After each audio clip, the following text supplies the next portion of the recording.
Ko'pchilik landshaft deganda gazon, 2-3 ta daraxt va bir ikkita yana krupnomer qilsa bo'ldi, shu landshaft deb o'ylashadi.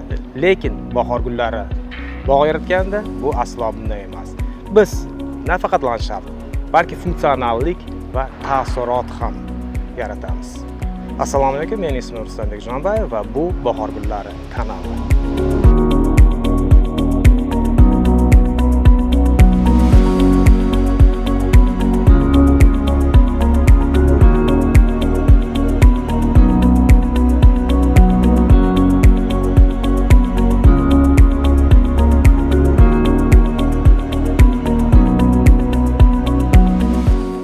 Botanika saroyi bu zamonaviy turar joy majmuasi bo'lib, shahar markazidan bor yo'g'i 15 daqiqalik masofada joylashgan. Va buyurtmachining talabiga ko'ra biz bu yerda zamonaviy bunyodkorlik ishlarini tabiat bilan uyg'unlashtirdik va bugungi kunda shu obyektimiz tayyor bo'ldi. Va men sizga ana shu rolikimizda bu yerda bo'lib o'tgan ishlar haqida batafsil so'zlab beraman.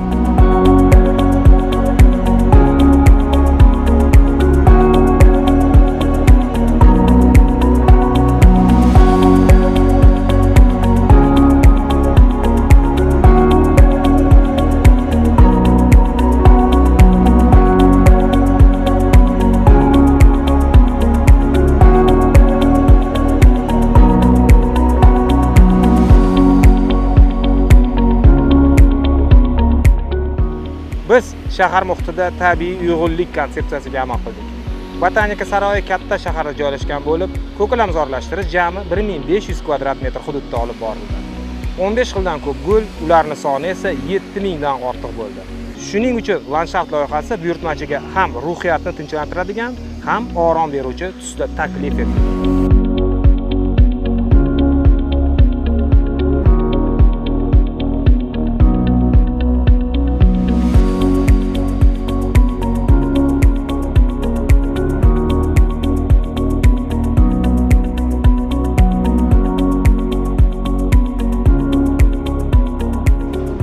Maydonni 5 ta asosiy hududga ajratdik. Xususiy zona dam olish va kitob o'qish uchun, yurish zonasi yengil, zamonaviy sayr qilish uchun qulay. Markaziy hududda landshaftning yuragi joylashgan.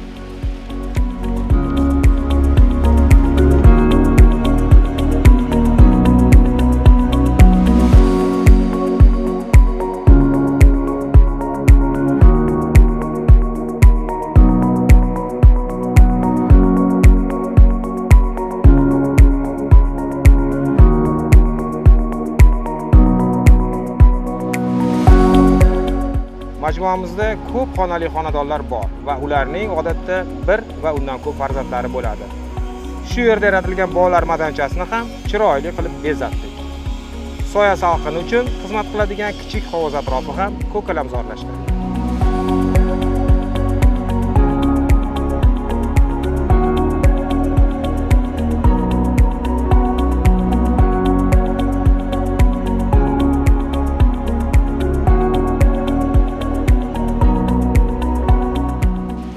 Har bir hudud bu sahna, har bir o'simlik esa o'sha sahnadagi aktyor rolini o'ynaydi.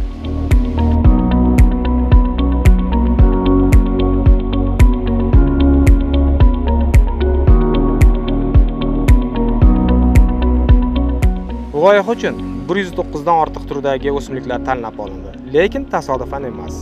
Balandligi, rangi, bargining fakturasi gullash mavsumiga qarab tanlandi.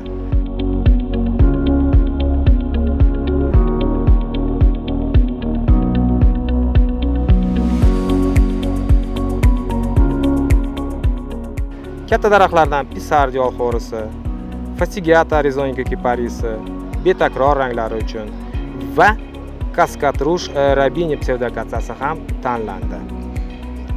Kaskatrush rabini psevdokatsiyasi bu doim alohida aksent hisoblanadi. Men sizga aynan shu daraxt haqida aytib o'tmoqchiman, chunki bu o'simligimiz Italiya texnologiyalari va ekish materiallaridan foydalangan holda kompaniyamizning Baytqo'rg'ondagi dalalarida yetishtirildi.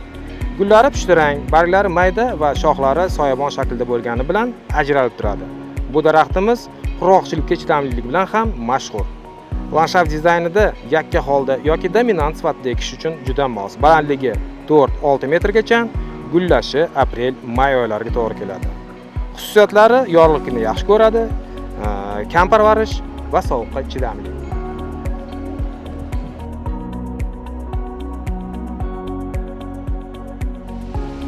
Bu bizning ajoyib lipa daraxtimiz va bu daraxtni biz ko'plab turar joy majmualarida, ofislarda va xonadonlarda ishlatamiz.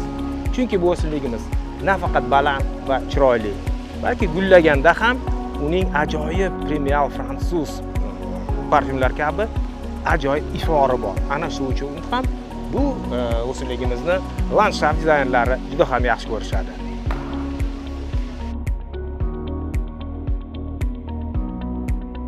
Pisarji olxo'risi har fasl qirolichasi hisoblanadi. Chunki uning barglari nihoyatda chiroyli, qizg'ish tusda va qizig'i bu o'simligimiz gullaydi va hattoki mevaga ham kiradi. Biz bu o'simlikni ko'plab landshaft dizaynda ishlatamiz.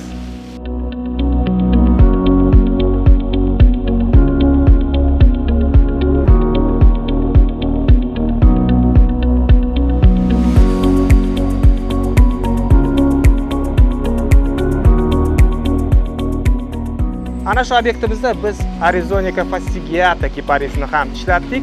Bu o'simlik bu yerda fasadga yaqin qilib o'stirilgan va nima uchun? Birinchidan bu o'simligimiz changni yaxshi ushlaydi va ko'plab kislorod chiqaradi. Undan tashqari ana shu fasadga yarashib turadigan chiroyli qomati ham bor.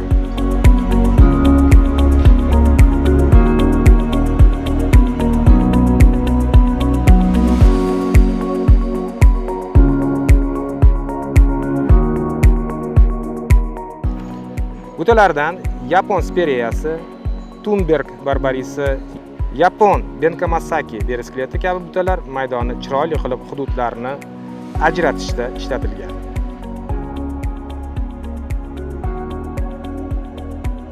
Ko'p yillik gullar bo'lgan lavanda va gerang rangi va xushbo'yligi uchun va bargi teksturasi sababli tanlandi.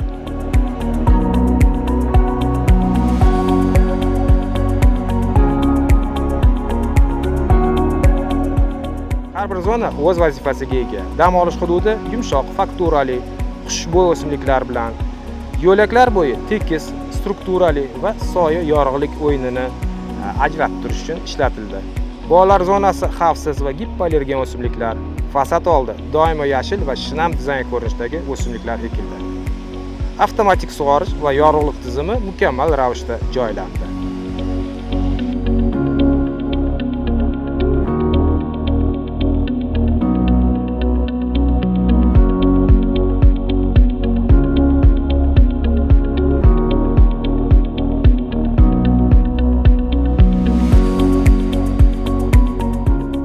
Передо мной стоит главный инженер этого объекта, ботаника сароя от компании BI Group.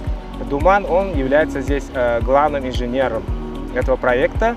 И ваши впечатления после нашей работы, как нравится вам, какие замечания, может быть, есть? По впечатлению, компания Bahor Gullar удовлетворила нас как заказчика. Мы фронт работы дали 11 апреля.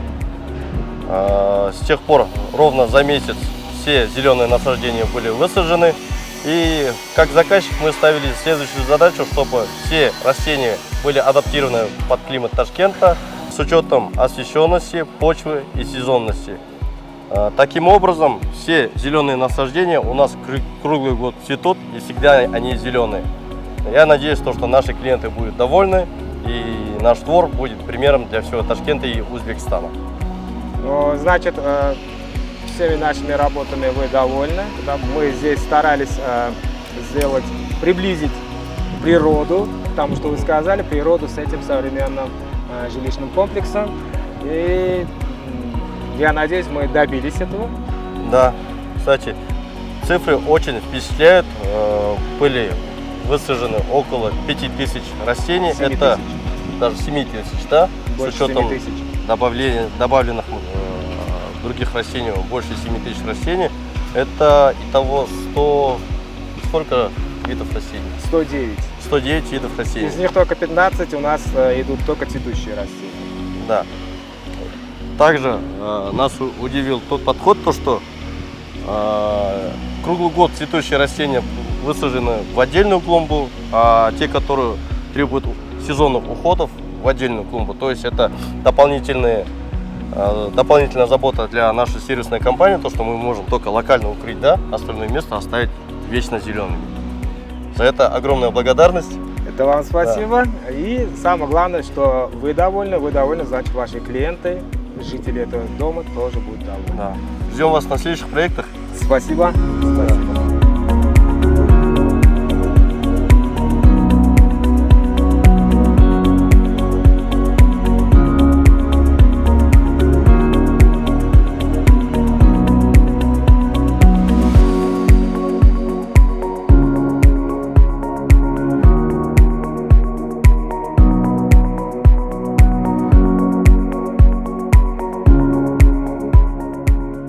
Lanshat bu faqatgina yashil bezak emas.